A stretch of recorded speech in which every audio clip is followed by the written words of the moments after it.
मैंने कुरान करीम की सूरह असर की तिलावत की आपके सामने। मैं चाहता हूं कि आपको उसकी तरफ ले चलूं और मैं बताऊं कि आज उस चीज की भी जरूरत है हमारे मुआशरे में। ईमान ताजा करिए आप अपना। वल अस्र, जमाने की कसम, इन्नल इंसान लफी खुस्र। रूए जमीन पर जितनी भी इंसानियत को आप देख रहे हैं, रूए जमीन पर जितने भी लोगों को आप देख रहे हैं, रूए जमीन पर जितनी भी आबादी आप देख रहे हैं, लफी खुस्र, सारी की सारी इंसानियत नुकसान के अंदर है। सरतापा, सर से लेकर पैर तक नुकसान ही नुकसान में डूबी हुई है। अल्लाह ने सारी दुनिया के नुकसान, सारी दुनिया के लोगों को नुकसान में बताया है, तो उसके लिए कसम क्या खाई? जमाने की कसम। जमाने की कसम, जमाने की कसम इसलिए खाई क्योंकि जमाना गुजरता जाता है और इंसान एक दिन, 2 दिन, 1 हफ्ता, 2 हफ्ता, 1 महीना, 2 महीना, 1 साल, 2 साल जैसे जैसे गुजारता जाता है, वैसे वैसे उसकी जिंदगी भी कम होती चली जाती है। जर्जीत साहब 2 साल के बाद आपके इलाके में कदम रख रहे हैं, मतलब बिहार में, एक मिसाल दे रहा हूं मैं। पिछला साल तो जेल का शिकार हो गया, अक्टूबर नवंबर नहीं आ सका। इस साल मैं आपके सामने मौजूद हूं तकरीबन 1.5 साल के बाद, 2 साल के बाद। 1.5 साल 2 साल पहले आपने मुझे सुना था, आज 2 साल के बाद इस बस्ती में देख रहे हैं। इसका मतलब यह है कि 2 साल की जिंदगी जर्जीत साहब भी अपनी कम कर चुके हैं और 2 साल की जिंदगी आप भी अपनी कम कर चुके हैं। ये जमाना गुजर चुका है, अब ये लौट कर वापस नहीं आएगा। तौहीद साहब के घर में 2 साल पहले गया था, आज तौहीद साहब से मुलाकात हो रही है। इसका मतलब यह है कि जर्जीत साहब भी अपनी जिंदगी के 2 साल कम कर चुके हैं और तौहीद साहब भी अपनी जिंदगी के 2 साल कम कर चुके हैं। इसका मतलब यह है कि जर्जीत साहब 2 साल अपनी कब्र के करीब हो गए हैं, तौहीद साहब भी 2 साल अपने कब्र के करीब हो गए हैं। हम और आप कब्र के करीब होते जा रहे हैं और 2 चीजों में से किसी एक चीज के करीब हो रहे हैं, अपनी जन्नत के या जहन्नम के। 2 ही चीजें हैं, तीसरी चीज नहीं है। या तो हम जन्नत में जाएंगे या जहन्नम में। अल्लाह ना करे हम में से कोई जहन्नम में जाए। अगर जहन्नम में गया तो इससे बड़ा नुकसान क्या हो सकता है, इससे बड़ा खसारा। अल्लाह कह रहा है कि सारी इंसानियत नुकसान में, जैसे जैसे वो जिंदगी गुजारता जा रहा है गुनाह भी करता जा रहा है। इसलिए सारी की सारी दुनिया की इंसानियत नुकसान में है, क्योंकि उम्र गुजारता जा रहा है, गुनाह करता जा रहा है और अपनी जहन्नम के करीब भी होता जा रहा है, अपनी जहन्नम के करीब भी होता जा रहा है।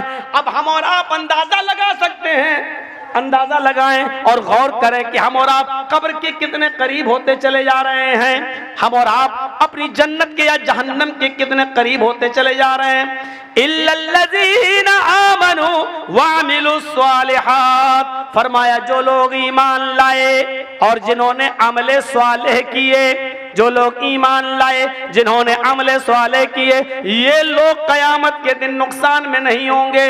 वतवासौ बिल हक़्क़ि वतवासौ बिस सब्र, जो हक की वसीयत करते रहे, हक का अलल ऐलान डंके की चोट पर हक बात कहते गए और हक बात कहने में जो परेशानियां और दुश्वारियां आई उन पर सब्र करते गए। 2 चीजें बताई हैं, ईमान और अमले स्वालेह, दोनों जरूरी है। ईमान होगा तो अमले स्वाले भी, अमले स्वाले होगा तो ईमान भी। ईमान है अमले स्वाले नहीं तो बेकार, अमले स्वाले है लेकिन ईमान नहीं तो बेकार।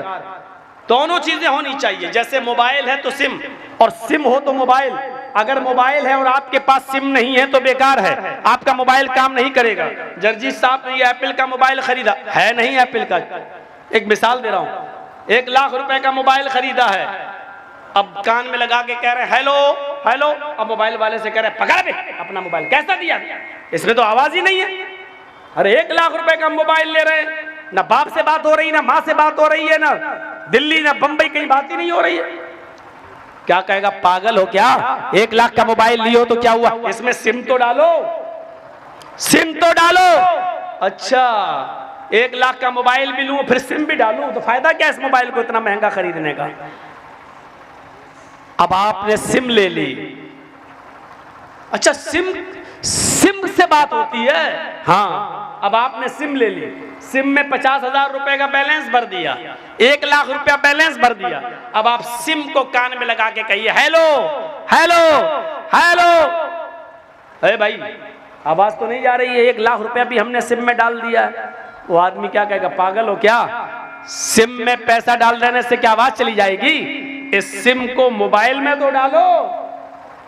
तो पता चला कि मोबाइल के लिए सिम जरूरी है और सिम के लिए मोबाइल जरूरी, ईमान के लिए अमले साले जरूरी और अमले साले के लिए ईमान जरूरी। आप चाहे कितनी नमाज पढ़िए, अगर उसके अंदर इखलास नहीं है तो नमाज बेकार। चाहे कितने रोजे रखिए, अगर उन रोजों के अंदर इखलास नहीं है तो बेकार। कितने भी सदका और ज़कात दीजिए, अगर उनके अंदर इखलास नहीं है तो बेकार, तो बेकार। लेकिन अगर इखलास है तो कमियां भी अल्लाह रब्बुल आलमीन बर्दाश्त, अल्लाह रब्बुल आलमीन माफ कर देता है अगर इखलास है तो। सही बुखारी के अंदर एक वाक़या आया है, जरा सुनिएगा। सही बुखारी के अंदर एक वाक़या आया है, उस वाक़े को सुनिए। बनी इसराइल में एक शख्स था, वो रात की तारीकी में सदका लेकर निकला। वो चाहता था कि मैं दाहिने हाथ से दूं, गरीब की मदद करूं और बाएं हाथ को खबर न हो। इस तरीके से मदद करूं कि दाहिने हाथ से दूं और बाएं हाथ को भी खबर न हो। उसने सोचा कि मैं रात के तारीकी में मैं निकलूंगा।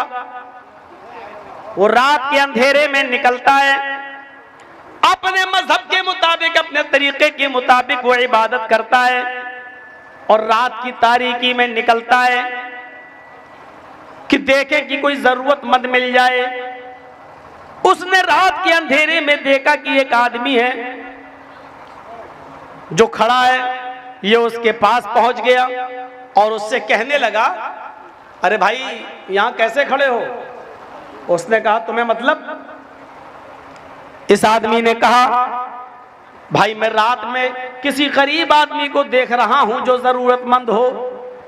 तो ये बोला, अरे मुझसे ज्यादा जरूरतमंद कौन होगा? देख रहे हो रात में मैं अपने घर से निकला हूं, मेरे बीवी बच्चे भूखे हैं। इस आदमी ने अपना सदके का माल निकाला और इस आदमी को दे दिया, जाओ लेके चले जाओ। फिर घर पे आया, नमाज पढ़ता है, सुबह तक जागता है, सुबह भी अपने मजहब की मुताबिक इबादत करता है और बाहर सड़क पर निकल जाता है कि बाजार में देखूं क्या मामला है। जब बाजार जाता है तो क्या देखता है कि चर्चा हो रहा है कि एक आदमी बेचारा रात की तारीकी में निकला, रात की तारीकी में वो किसी गरीब आदमी की मदद करना चाहता था, लेकिन धोखे से वो मदद एक अमीर की कर गया है, बड़े पैसे वाले की कर गया है, पैसे वाले को सदका दे दिया। जानबूझकर अगर आप अमीर को, पैसे वाले को सदका दे रहे हैं तो वो सदका कबूल नहीं होगा। सदका गरीब को दिया जाएगा जो उसका मुस्तहिक हो। अगर आप जानबूझकर किसी अमीर को दे रहे हैं तो वो सदका कबूल नहीं किया जाएगा। ये आदमी अपने घर आया, कहता क्या है, अल्लाह मैं तो किसी गरीब की मदद करना चाहता था लेकिन गलती हो गई मुझसे, धोखे से मैं किसी अमीर को दे गया, मुझे मालूम नहीं था। मेरे पास आज भी कुछ माल है, मैं आज रात में फिर निकलूंगा, मेरी मदद करना। वो दूसरे रात में फिर निकला, वो किसी गरीब की मदद करना चाह रहा था, लेकिन रात की तारीकी में उसकी नजर फिर किसी आदमी पर पड़ी। उसने पूछा, क्या तुम जरूरतमंद हो? इसने कहा, जी हां। क्या तुम्हारे बीवी बच्चे भूखे हैं? उसने कहा, जी हां। इसने सदके का माल निकाला और उसको दे दिया और फिर घर आ गया। नमाज पढ़ता रहा, सुबह तक इबादत करता रहा। सुबह सूरज निकलने के बाद घर से फिर निकला और बाहर गया तो क्या देखता है, लोग चर्चा कर रहे हैं, अल्लाह के किसी नेक बंदे ने आज भी सदका किया। वो किसी गरीब की मदद करना चाहता था लेकिन आज भी धोखा खा गया। और एक चोर के हाथ में उसने रकम दे दी, सदक़े का माल चोर को दे दिया। जानबूझकर चोर को भी सदका नहीं दिया जा सकता है। आप जानते हैं कि आदमी चोरी करता है तो सदक़े का माल आप चोर को नहीं दे सकते, शरीयत में मना है। आप सदका सिर्फ गरीब को दे सकते हैं जो उसका मुस्तहिक हो। लेकिन इस आदमी ने तो धोखे से सदका दिया, लेकिन नीयत क्या थी? मैं किसी गरीब की मदद करूं, मैं किसी गरीब की मदद करूं। यह आदमी फिर घर आया, कहता है अल्लाह आज भी मैं धोखा खा गया, किसी गरीब की मदद करने के बजाय आज मैंने ये सदका और ये खैरात मैंने किसी चोर को दे दी। अय अल्लाह मेरे पास सदके का थोड़ा माल और बचा हुआ है, मैं आज निकलूंगा रात में, आज तू मेरी मदद फरमाना, आज किसी गलत जगह पर मेरा माल न जाने पाए, जरूरतमंद को पहुंच जाए। देखिए अमले सवाले किसको कहते हैं, इखलास किसको कहते हैं। क्या हमारे अंदर ये अमले सवाले पाया जा रहा है? क्या ये इखलास हमारे अंदर पाया जा रहा है? क्या ये जज्बा हमारे अंदर है? वो रात के तारीकी में तीसरे दिन भी निकला, तीसरी रात भी सदका लेकर निकला। अब वो किसी गरीब को देख रहा है, उसकी नजर एक औरत के ऊपर पड़ी। उसने कहा बहन क्या बात? उसने कहा देखो मैं रात की तारीकी में अकेली हूं, मुझे बहुत प्रॉब्लम है, घर के हालात ठीक नहीं है, इसलिए मैं निकली हूं कि अल्लाह का कोई बंदा मेरी मदद कर दे। इस आदमी ने सोचा कि ये तो औरत है और औरत बेचारी इतनी मजबूरी में रात में तभी निकल सकती है जब वो मजबूर हो। इसने पूरा का पूरा सदके का माल निकाला और उस औरत को दे दिया। वो औरत चली गई। यह आदमी अपने घर आया, इबादत किया, सुबह तक जागा, सूरज निकलने के बाद फिर बाजार की तरफ गया। मार्केट में चर्चा हो रहा था, अल्लाह का कोई नेक बंदा आज भी धोखा खा गया। वो निकला किसी गरीब की मदद करने के लिए, लेकिन आज उसने किसी बदचलन फाहिशा एक तवाइफ की मदद कर दी है। अपना सदके का माल एक गरीब के बजाय एक जानिया और बदचलन औरत को दे दिया है, पेशावर औरत को दे दिया। ये आया अपने घर, कहता है अल्लाह जितना माल था मेरा तकसीम हो गया है, मैंने जानबूझकर अमीर को नहीं दिया, जानबूझकर चोर को नहीं दिया, जानबूझकर मैंने किसी वेश्या को, किसी तवाइफ को मैंने नहीं दिया। आए मेरे परवरदिगार, आए मेरे अल्लाह, मैंने जानबूझकर नहीं दिया। अगर तू मुझे सवाब न दे तो मुझे अजाब भी मत देना। अगर मेरे सदके को तू कबूल न करे तो आए मेरे परवरदिगार गलत जगह पर पहुंचाने का अजाब भी मुझे मत देना। अब रात में सो रहा है तो ख्वाब में क्या देखता है? बुखारी शरीफ की हदीस, ख्वाब में देखता है कि इससे कहा जा रहा है आय अल्लाह के नेक बंदे, तू तो किसी गरीब की मदद करना चाहता था, तेरे दिल में गरीब की मदद करने का जज्बा था, तूने चोर की मदद तो धोखे से की है, तूने तो अमीर की मदद धोखे से की है, तूने तो बदचलन औरत की मदद धोखे से की है। यानी तुझे पता नहीं था, तेरी नीयत तो गरीब को थी, मदद करने की थी। इस नीयत की वजह से अल्लाह ताला ने तेरे सदके को कबूल कर लिया है, अल्लाह ताला ने तेरे सदके को कबूल कर लिया और उन तीनों लोगों को भी हिदायत दे दी। अमीर ने भी गुनाह का काम छोड़ दिया और वो पैसा गरीबों में खर्च कर दिया, चोर ने भी चोरी से तौबा कर ली और वो पैसा गरीबों पर खर्च कर दिया, और जानिया बदचलन औरत ने अपने पेशे से तौबा कर ली और उस पैसे को गरीबों पर खर्च कर दिया। मेरे प्यारे साथियों गौर कीजिए, ये है अमले स्वाले। काम गलत कर रहा है लेकिन जानबूझ के नहीं कर रहा है, बल्कि धोखे से कर रहा है, लेकिन नीयत अच्छी थी, इसलिए अल्लाह तबारक व तआला ने इसकी नीयत की वजह से इसके सदक़े को कबूल कर लिया। आपकी नीयत अच्छी होनी चाहिए, नीयत, लेकिन नीयत अच्छी है तो जानबूझकर गलत काम आप करोगे तो वो गलत काम जायज नहीं हो जाएगा। मसलन हमारे हमारे पड़ोस में गरीब लड़की रहती है, बहुत गरीब, उसकी शादी होने वाली है, उसके पास कुछ नहीं है। हमें मालूम है कि फला जगह पर सुनार की दुकान है, हम सुनार की दुकान में घुस गए, चोरी की, उसका सोना वोना चुरा के लाए, लेकिन हमारी नीयत क्या है? हम इस सोने को अपने ऊपर खर्च नहीं करेंगे, अपने बच्चों पर खर्च नहीं करेंगे, बल्कि उस गरीब लड़की की शादी करवा देंगे इससे।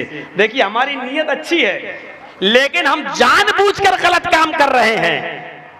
तो जानबूझकर अगर हम कोई गलत काम करेंगे, उसमें नीयत हमारी अच्छी होगी, तो वो बुरा काम हमारा अच्छा नहीं हो जाएगा।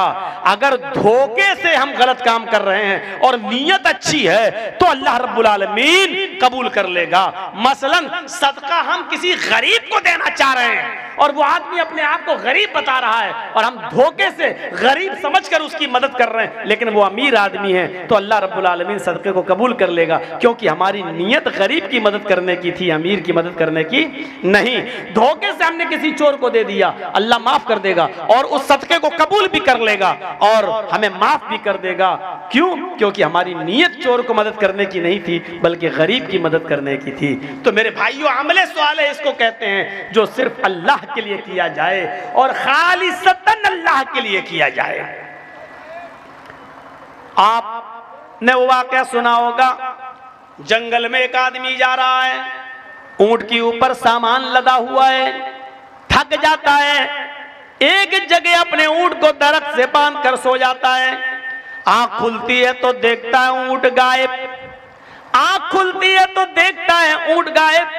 पूरे जंगल में तलाश करता है, पूरे जंगल में तलाश करता है, लेकिन उसको ऊंट कहीं नहीं मिलता।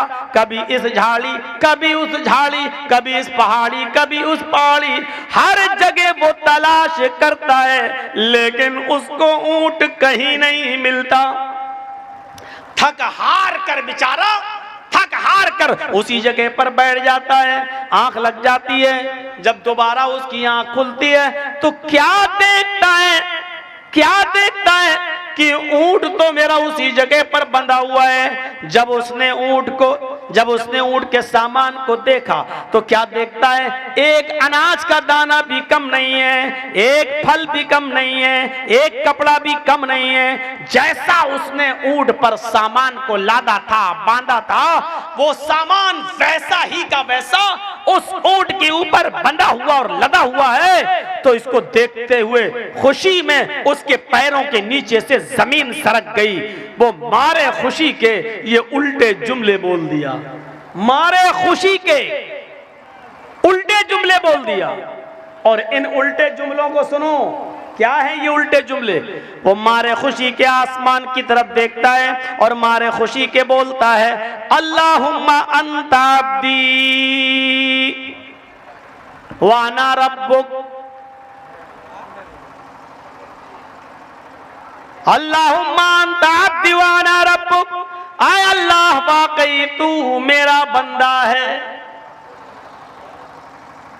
देखिए अल्लाह को बंदा कह रहा है, अल्लाहुम्मा अंता अब्दी, अल्लाह वाकई तू मेरा बंदा है, व अना रब्बुक, और मैं तेरा रब हूं। कितने खतरनाक जुमले हैं। क्या कोई शख्स अल्लाह ताला को अपना बंदा कह सकता है? ये आदमी उल्टे जुमले बोल गया। वाकई तू मेरा बंदा है और मैं तेरा खुदा, तू मेरा बंदा, मैं तेरा रब। लेकिन अल्लाह मुस्कुरा दिया, उसके ये गुफ्तगू सुनकर मुस्कुरा दिया, जबकि इस आदमी को बर्बाद कर देना चाहिए था, हलाक कर देना चाहिए था। फिरौन ने इससे भी ज्यादा खतरनाक जुमले बोले थे, फिरौन ने इससे भी ज्यादा खतरनाक जुमले बोले थे। क्या कहता था वो? फिरौन इससे ज्यादा खतरनाक जुमले नहीं, ये फिरौन से भी ज्यादा खतरनाक जुमले ये बोला। फिरौन इससे ज्यादा खतरनाक जुमले नहीं बोलता था। फिरौन लोगों से कहता था, अना रब्बुकुमुल आला, मैं तुम्हारा रब हूं। फिरौन ने सिर्फ इतना कहा, मैं तुम्हारा रब हूं, लेकिन अल्लाह से नहीं कहता था, अल्लाह मैं तेरा भी रब हूं। वो अल्लाह से नहीं कहता था। फिरौन सिर्फ इतना कहता था, ए लोगों, मैं तुम्हारा रब हूं, तुम मुझे अपना रब मानो। लेकिन रात में जब वो सोता था और रात में जब वो उठता था तो दुआ मांगता था अल्लाह ही से, कि अल्लाह मुझे लोगों की नजरों में इज्जत वाला बनना था, इसलिए मैं लोगों से कहता हूं कि मैं तुम्हारा रब हूं, लेकिन मेरा रब तो तू ही है। रात में वो अल्लाह ही को पुकारता था, लेकिन लोगों से कहता था कि तुम अपना रब मुझे मानो, कोई अल्लाह नहीं है, मैं तुम्हारा रब हूं, अना रब्बुकुमुल आला। फिरौन ने सिर्फ इतना कहा, अना रब्बुकुमुल आला, मैं तुम्हारा रब हूं। अल्लाह ने फिरौन को कैसे बर्बाद किया? कैसे बर्बाद किया, दरियाए नील के अंदर उसको गर्क कर दिया, डुबो दिया। जब उसकी लाश तैरने लगी तो उसकी लाश को निकाल कर समंदर ने बाहर फेंक दिया। लोगों ने उसकी लाश को दोबारा समंदर में फेंक कर बहाना चाहा कि समंदर में बह जाए, लेकिन जब जब फिरौन की लाश को समंदर में डाला गया, समंदर ने उस लाश को निकाल कर बाहर फेंक दिया। उसकी लाश को जमीन में दफनाने की कोशिश की गई, जमीन ने भी फिरौन की लाश को एक्सेप्ट नहीं किया, जमीन ने भी फिरौन की लाश को निकाल कर बाहर फेंक दिया। अल्लाह ताला ने कहा था कि हम फिरौन की लाश की हिफाजत करेंगे, उसको लोगों के लिए निशान इबरत बनाएंगे। आज भी फिरौन की लाश लोगों के लिए निशान इबरत बनी हुई है। मेरे भाइयों, फिरौन को अल्लाह ने तबाह बर्बाद कर दिया और आज भी फिरौन की लाश निशान इबरत बनी हुई है। लेकिन फिरौन से भी ज्यादा खतरनाक जुमले बोलने वाला यह आदमी जिसने कहा अल्लाह वाकई तू मेरा बंदा और मैं तेरा खुदा, वाकई तू मेरा बंदा मैं तेरा रब। अल्लाह ने इस आदमी को न कोई सजा दी है, न इसको अजाब दिया है, न इसको गुनाह दिया है, बल्कि मुस्कुराया और इसको माफ कर दिया है। इसलिए कि दोनों में फर्क है। फिरौन जब लोगों से कहता था मैं तुम्हारा रब हूं, तो वो जानबूझकर कहता था, और इस आदमी ने जो कहा वाकई तू मेरा बंदा मैं तेरा खुदा, तो ये आमदन नहीं कहा, कसदन नहीं कहा, उसके दिल में ये नियत ही नहीं थी कि मैं अल्लाह को अपना बंदा कहूं, बल्कि मारे खुशी के वो समझ नहीं पा रहा है कि उसके मुंह से क्या निकल रहा है। मारे खुशी के कह गया तू मेरा बंदा मैं तेरा खुदा मैं तेरा रब। वो उल्टे जुमले, हालांकि कहना वो ये चाह रहा था, उसके दिल में नीयत ये थी कि वाकई तू मेरा रब है मैं तेरा बंदा, वाकई तू मेरा रब है मैं तेरा बंदा, लेकिन मारे खुशी के उसकी जबान से निकल गया वाकई तू मेरा बंदा है और मैं तेरा रब। तो अल्लाह जानता है, फरमाया इसके दिल में मुझे बंदा मानने की नीयत नहीं थी, मैं दिलों के हाल को जानता हूं, ये दिल से मुझे रब मानता है। हाँ, धोखे से उसकी जबान से निकल गया है, जानबूझकर नहीं, अल्लाह ने माफ कर दिया है। देख रहे हैं आप, अगर यही बात जानबूझकर कह दी जाए तो अब ये बताइए यहां जलसा हो रहा है और हम जानबूझकर शोर कर रहे हैं, तो आमदन हंगामा कर रहे हैं, फिर कसदन लोग चिल्ला रहे हैं, उलमा आपको मना कर रहे हैं भाई शोर मत कर, और आप शोर कर रहे हैं। फिर सोचिए आमदन और कसदन है या नहीं। हमें समझना पड़ेगा कि अमले साले क्या है। इतनी सी बात सोचिएगा, इतनी सी बात